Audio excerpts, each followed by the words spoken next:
Welcome back to the Fill in the Blank Word podcast. Today's guest is someone that I honestly had the pleasure of connecting. I think it's been close to a year, maybe half a year.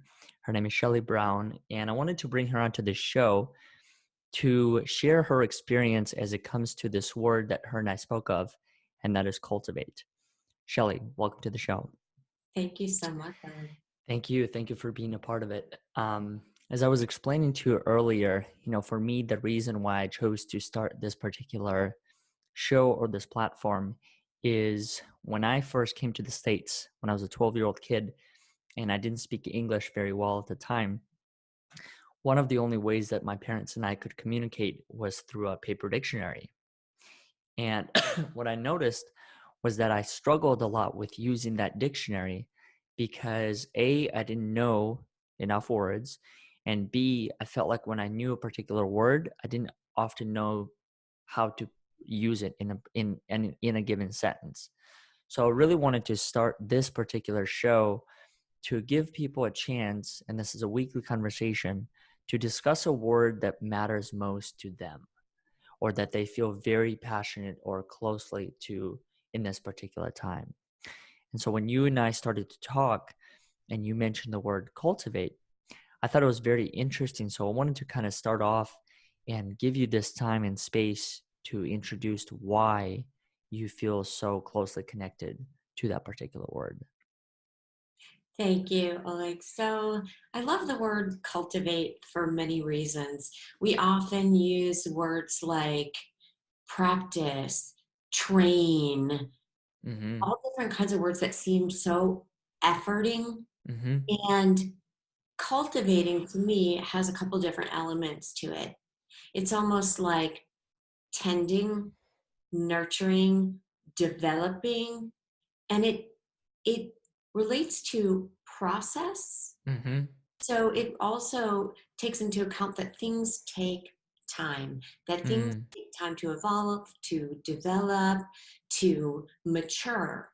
And so it is one of those words that isn't like you're grasping and trying so hard at something. It recognizes an unfolding.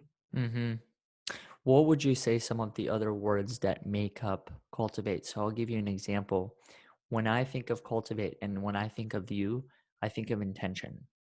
The reason why I think of intention is because you are among a very few people that I know of that actually take the time and the energy into engaging within a conversation, especially when it comes to online. When I think of LinkedIn or Facebook or wherever else it may be, I just notice that every time if you are tagged or somehow mentioned within it, you always put your intention forward. So you actually respond and you ask questions. And sometimes, we get into positions where life becomes so busy, or we think it becomes so busy that we don't have the time to actually comment on the person's content.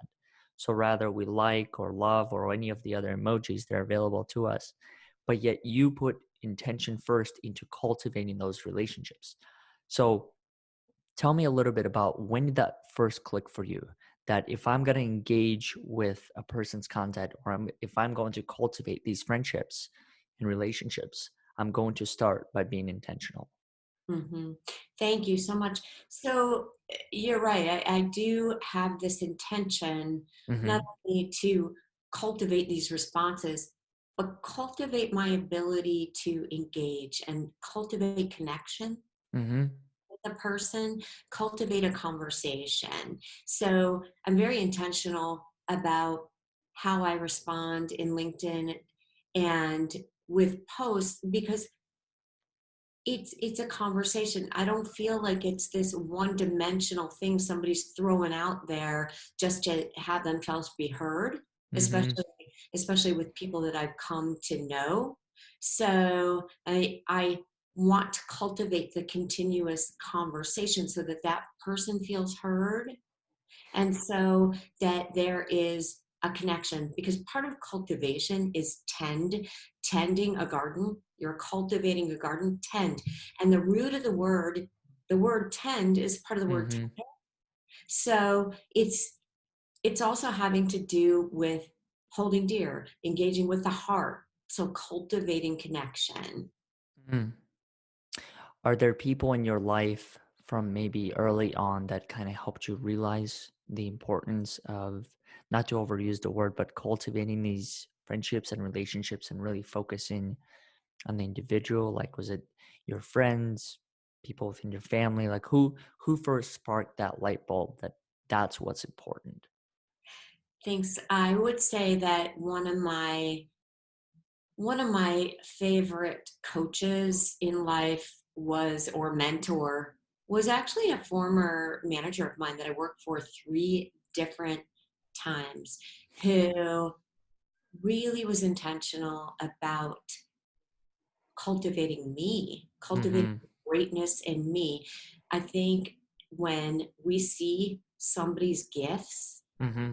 humanity, somebody's gifts, and we recognize that, rather than focus on the ways that they are not showing up, it's cultivating their gifts, cultivating Mm-hmm. things that we see in them that make them great, and Mm. expanding those even further. And this is somebody who did that for me. He's like, I see this bloom, and I'm going to continue to cultivate this blooming of greatness and see what I can do to help it grow. Mm-hmm. And I know that at the beginning, prior to you and I recording this show, you had actually mentioned the story that you had shared about the flower blooming and really how focusing on the process.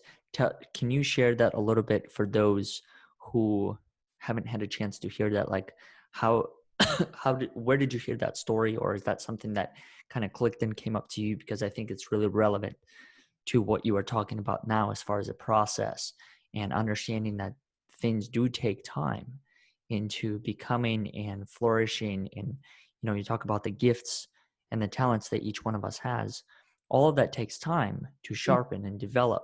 So tell us that story if you don't mind. Sure. So the word cultivation came to me a lot when I first started my practice of mindfulness. Mhm. And the word cultivation is often used in conjunction with mindfulness. But one of the things that I feel like a lot of us that I know, um, that I'm connected to, we go through this process of cultivating our own self-awareness. Mhm.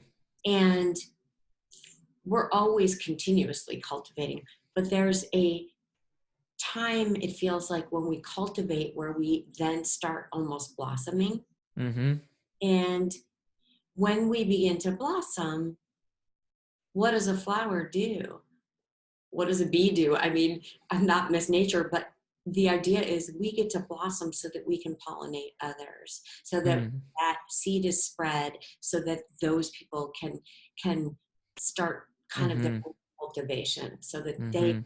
can, it's a continuum of growth. And Mhm. I actually just thought of it not long before we got on the phone. It was sort of, I love words, and I Mhm. love I love visual. So thinking about a seed that blossoms and then a flower grows and then that pollination process, I see very visual. So that was why that came to me. Mhm.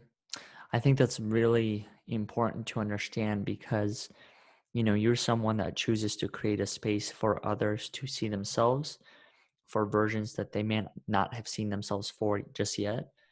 And so helping people recognize their own strengths and their own genius within them, I think it's really important. So when you begin to blossom, as you mentioned, as an individual, I think it's important to understand that those things may be a ripple effect onto other people.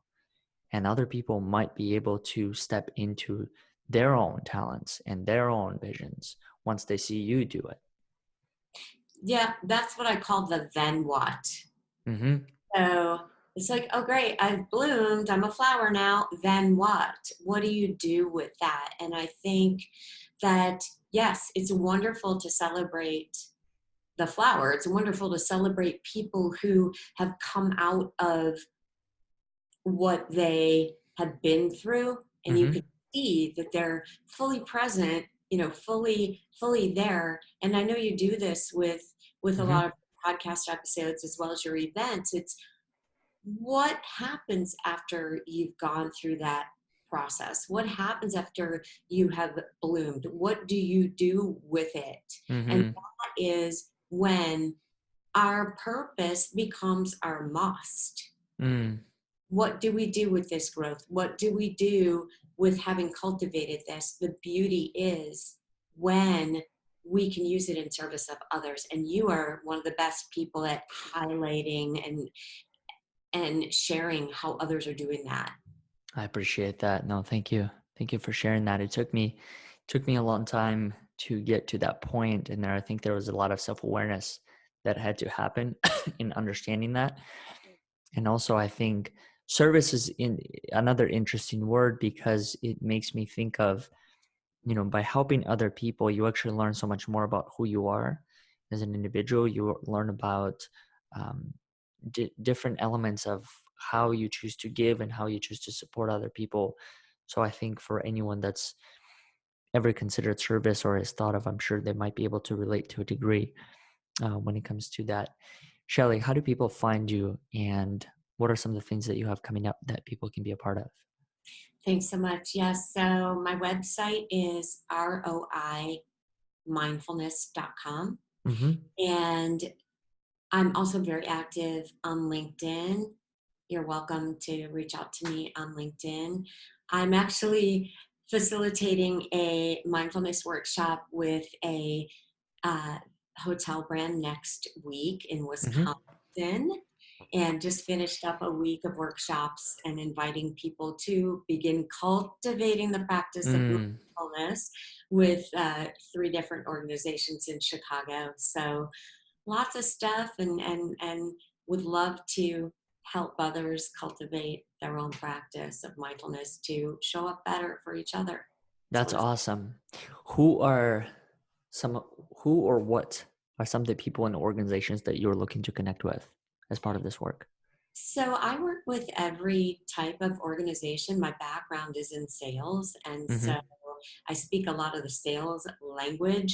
But because I spent so many years in corporations, I Mm-hmm. think that any corporation could really find it enlightening to explore mindfulness and how it can help their workplace. Mm-hmm. And I also think that any other types of groups that are looking to understand how, when we can learn to bear witness to our thoughts, we can invite more ease into our lives and show up better together.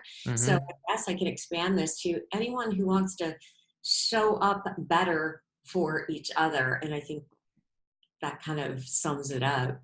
That's awesome. Well, Shelley, thank you so much for being on this. Thank you for sharing your wisdom. And more importantly, thank you for being someone that I can always count on every single Back day. at you. Thank you.